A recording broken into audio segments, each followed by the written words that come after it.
यार इसको एंड करो अभी फिर दूसरी। क्या बोला था अभी तुमने? अच्छा, मैं ये बता रहा था कि जैसे ही काम का मैसेज आता है मैं देख के बताता हूँ उसके वो क्या पूछना चाह रहे हैं, तो उसका सवाल का भी जवाब दे देता हूँ। बाकी मैं ये लास्टली सिर्फ एक चीज़ ये बताना चाह रहा था कि हमें क्या करनी है। आप एक मुख्तलिफ मेट्रिक्स के ऊपर देखना है कि हमारे पास मॉडल किस तरह से परफॉर्म कर रहा है। For example Gaussian N B, हमने यहाँ पे इसका क्लासीफायर के नाम से एक इंस्टेंस क्रिएट किया, उसको फिट किया, उसका स्कोर ले लिया। स्कोर जो था एक्यूरेसी स्कोर ही कहलाता है इसको, ठीक है। तो मैं यहाँ पे एक न्यू सेल क्रिएट करता हूँ और मैं यहाँ पे लिखता हूँ सी एल एफ की प्रोडक्शंस, ठीक है। और मैं कहूँगा सी एल एफ को कहे, सॉरी, सी एल एफ को कहता हूँ कि प्रोडिक्ट करे। किसको प्रोडिक्ट करेगा? ऑब्वियसली वाइल्ड एक्स टेस्ट को प्रोडिक्ट करेगा।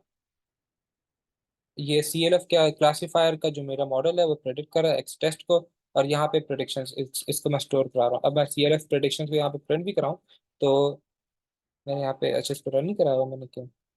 ठीक है।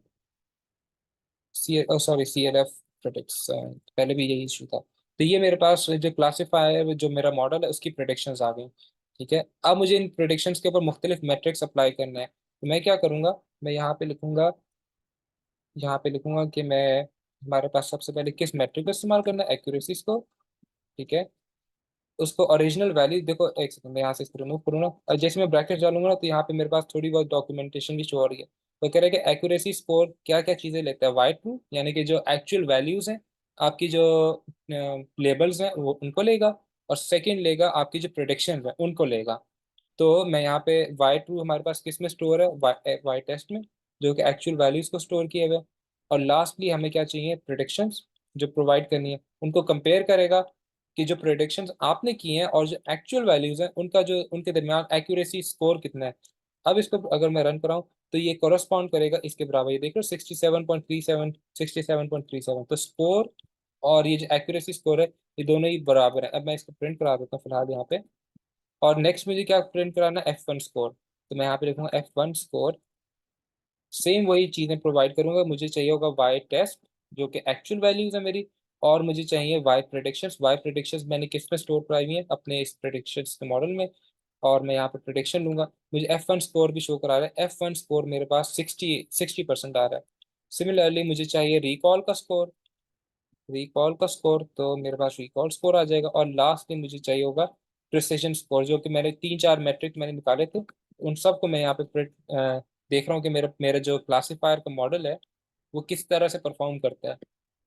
तो 67% मेरे पास एक्यूरेसी, F1 स्कोर 60%, 50% मेरे पास जो है रिकॉल का स्कोर। रिकॉल वन सेकेंड वही चीज़ कि आपको आपने जो जवाब दिया था वो तुम्हें दोबारा पूछा जाए तो तुम्हें याद है या फिर नहीं।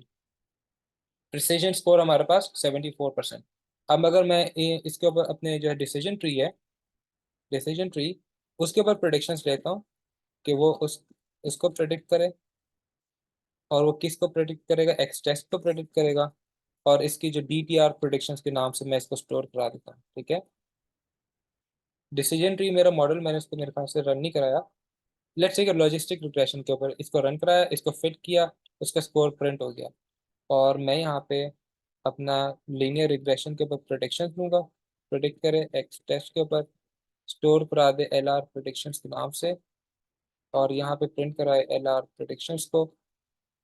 तो ये प्रोडिक्शंस आ गई। लास्ट में अगर इसी पूरे कोड को ज़रा कॉपी करूँ तो ये मेरी प्रोडिक्शंस है। मैं इसके नीचे एक कोड सेल क्रिएट करता हूँ, यहाँ पे पेस्ट करता हूँ।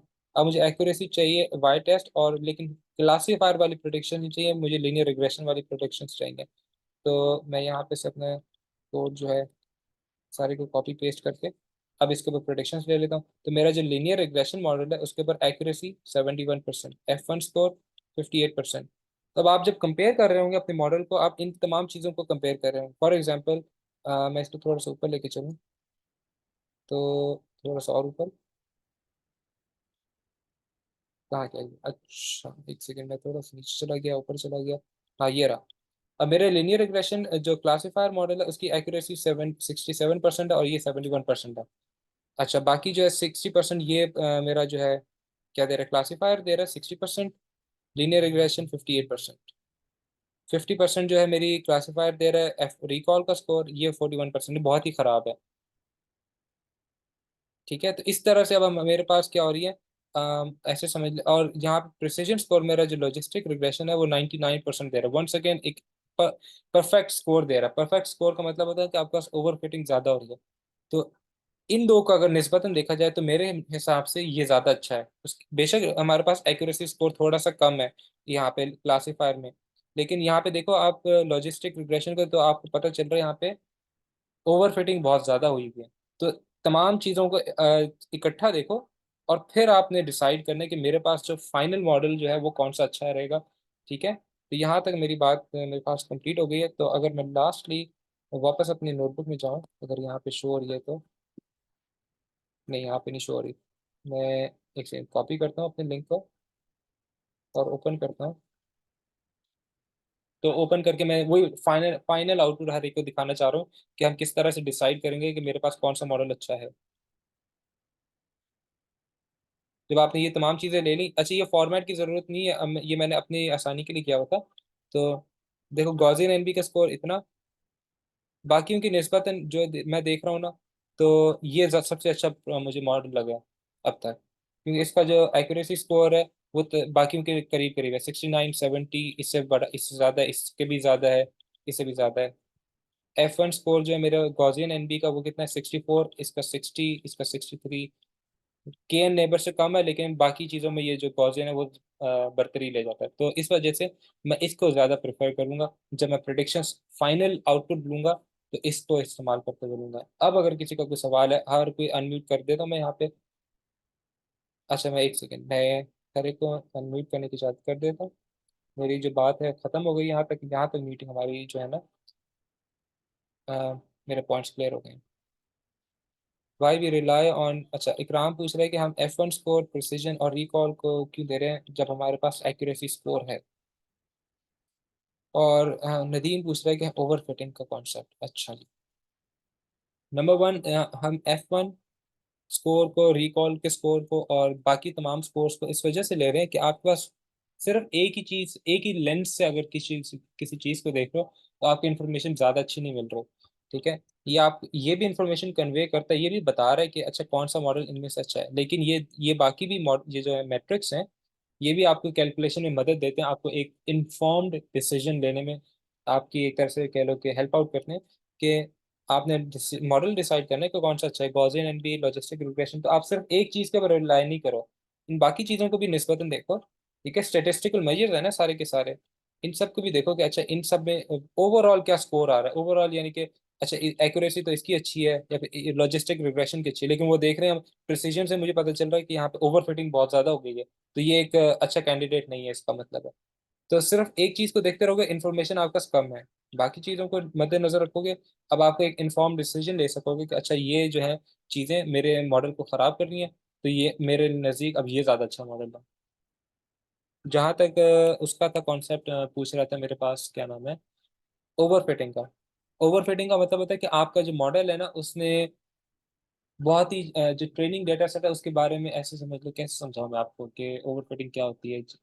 ओवरफिटिंग का मतलब है कि आपका जो मॉडल है ना, ट्रेनिंग डेटा सेट के ऊपर अच्छा परफॉर्म कर रहा है, लेकिन जब टेस्टिंग डेटा के ऊपर जाएगा तो उसके ऊपर बहुत ही गलत परफॉर्म करेगा। यानी कि उसने ना आपके जो ट्रेनिंग डेटा सेट के अंदर हर चीज़ को समझ लिया।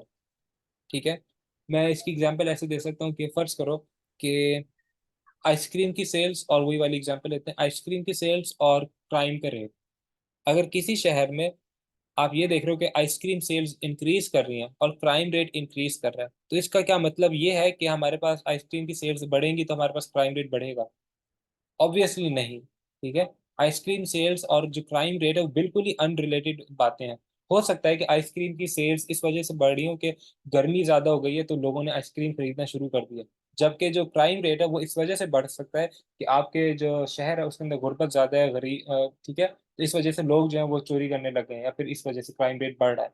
तो ये दो मुख्तलिफ रीजन थी इन दो वैल्यूज के इंक्रीज करने में, लेकिन जो आपका मॉडल है उसने उसको लगा कि अच्छा जी ये दोनों चीजें रिलेट करती हैं, तो उसने इन तमाम चीज़ों को लर्न करना शुरू कर दिया, एक ऐसे पैरामीटर्स निकाली, एक ऐसी लर्निंग स्टार्ट कर दी जो कि आपके मॉडल जो कि एक्चुअली एग्जिस्ट ही नहीं करती, ये होती है एक तरह से ओवर द, थोड़ी सी गलत डेफिनेशन है, लेकिन ऐसे समझ लो कि ओवर फिटिंग का कॉन्सेप्ट यही है।